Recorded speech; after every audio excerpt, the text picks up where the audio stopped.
Bismillahirrahmanirrahim. Alhamdulillahirrabbilalamin. Wassalatu wassalamu ala asyrofil anbiya wal mursalin wa ala alihi washabihi ajmain. Para pemirsa dimanapun berada, murid dan santri Sugeng Rahayu. Alhamdulillah, untuk video ini terangkai berurut dari video yang lain tentang menerangkan neraka dan jabarannya. Untuk video ini diberi judul guru Suwargo atau Jannah. Nah, inilah para murid, para santri, bila dari sejarah bahasa tidak paham dan bahasa digubah dan digubah, sehingga terjadinya sesuatu mispemahaman atau salah prediksi atau salah berasumsi, sehingga apa yang dituju manusia gagal. Terutama tentang surga ini, banyak manusia terpelosok dan banyak manusia menipu manusia yang lain dengan alasan surga. Dan juga banyak manusia tertipu dengan janji-janji surga. Agar mendapatkan pemahaman yang tepat dan benar, guru mengulas, mengurai, menerangkan apa yang dimaksud surga atau jannah. Para murid, para santri dipahami semua. Apapun yang kalian pahami di era sekarang, kalian hanya termotivasi atau melihat dan mendengar dari bahasa yang beredar. Bahasa atau kalimat yang beredar sudah tertulis, itulah yang jadi problem yang tidak pernah dikaji dari bahasa substansi yang pokok. Satu contoh menerangkan kata yang disebut, sekarang bahasa Indonesia menyebutnya dengan surga.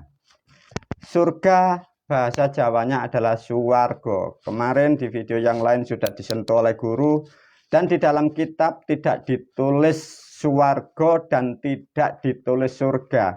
Di dalam kitab suci ditulis memakai kata jannah. Nah, dengan tidak paham dan tidak memahami bahasa itu jadi problem.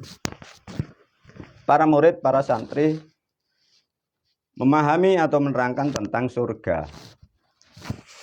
Semua manusia, terutama yang beragama atau yang pernah mendengar, pastilah berharap dengan cara apapun dia berharap yang disebut kelak setelah di dunia nanti masuk di tempat namanya surga.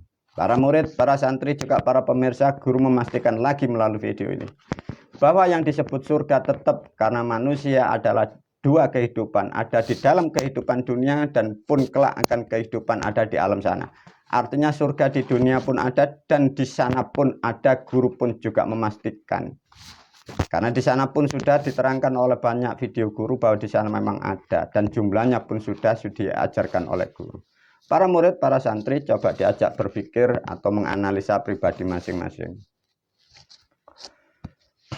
Para murid, para santri, kita, Anda, para pemirsa, siapapun, guru pasti memastikan Anda orang yang beragama atau yang mempunyai keimanan.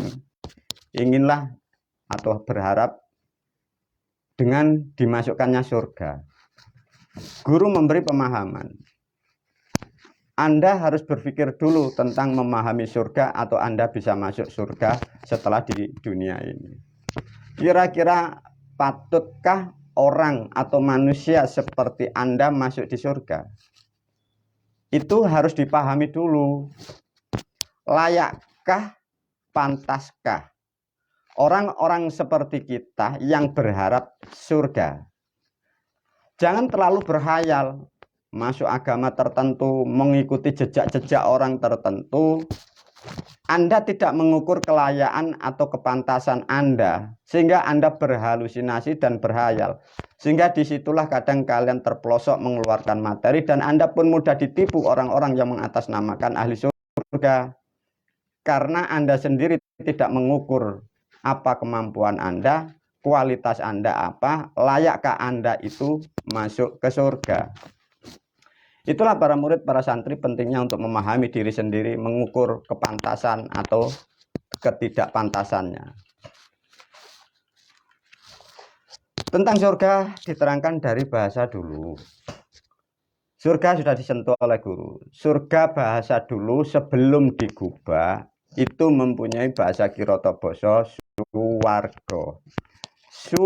itu mempunyai makna lebih, war itu luas, bahasa lamanya itu wiar, go itu lego.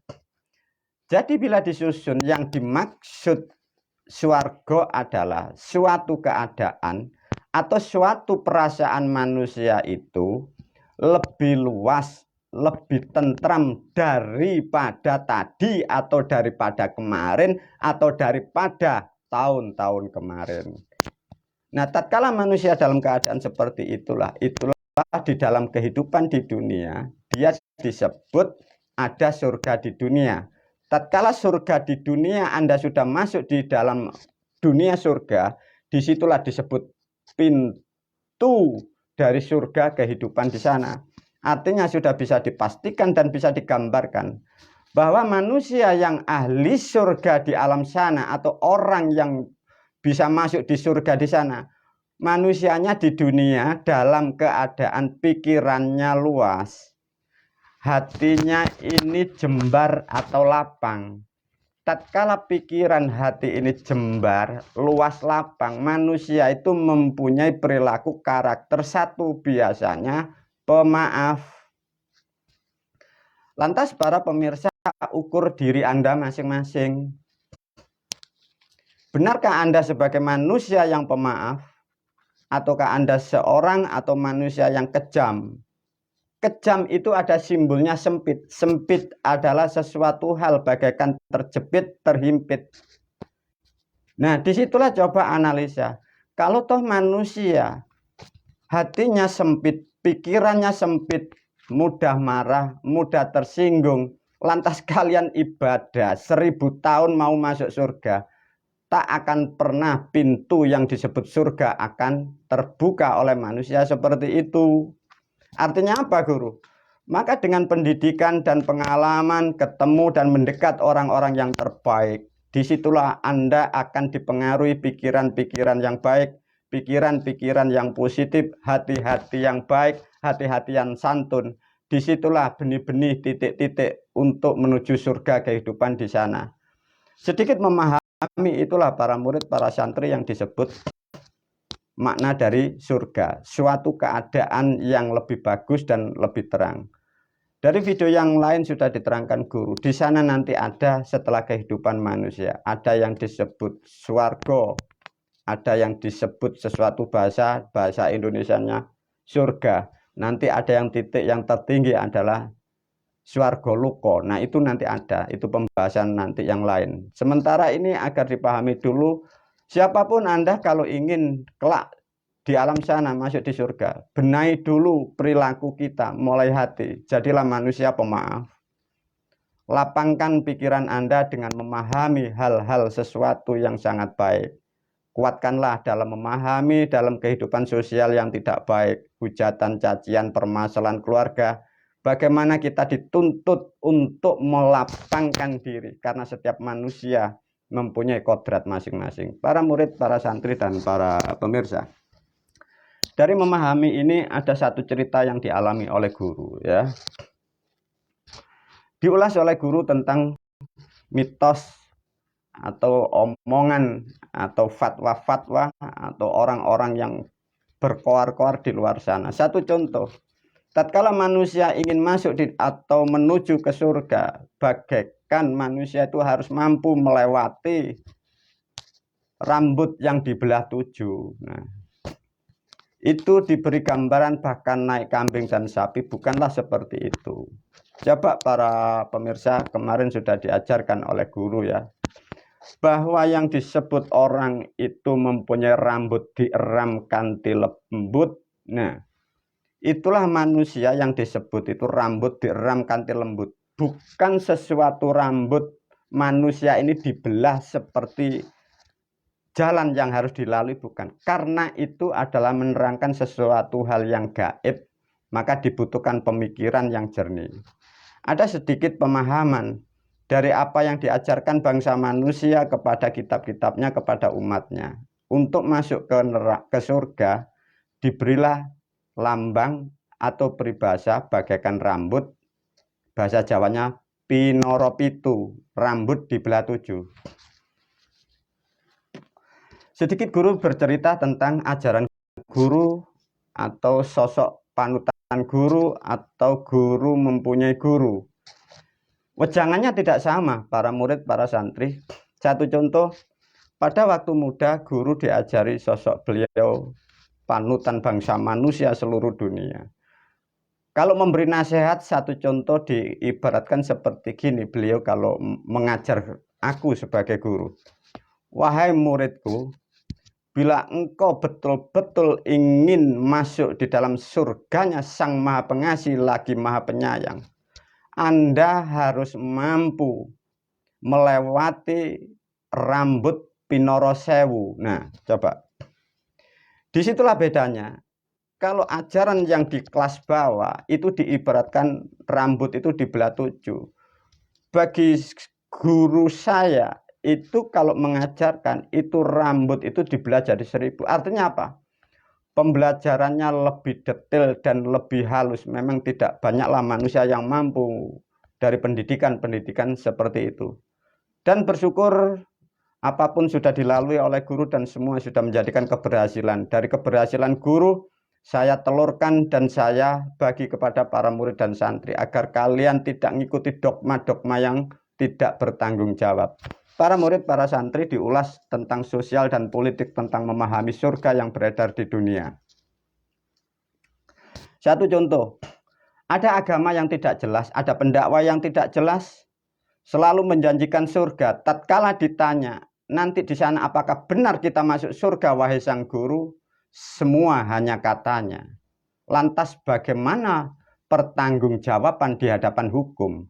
Uangnya diminta, uang murid diminta, uang santrinya diminta, dijanjikan surga, dijanjikan ajarannya untuk memastikan tidak bisa.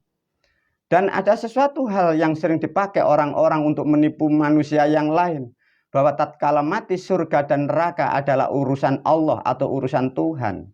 Itulah hal-hal yang bodoh, hal-hal yang konyol, penipuan yang sudah 1400 bagi bangsa manusia. Dari video yang lain Anda sudah diajarkan oleh guru. Bahkan neraka pun kita mampu untuk menutup pintunya, apalagi surga. Kita sebagai bangsa manusia, pastilah kita mampu untuk membuka pintu surga.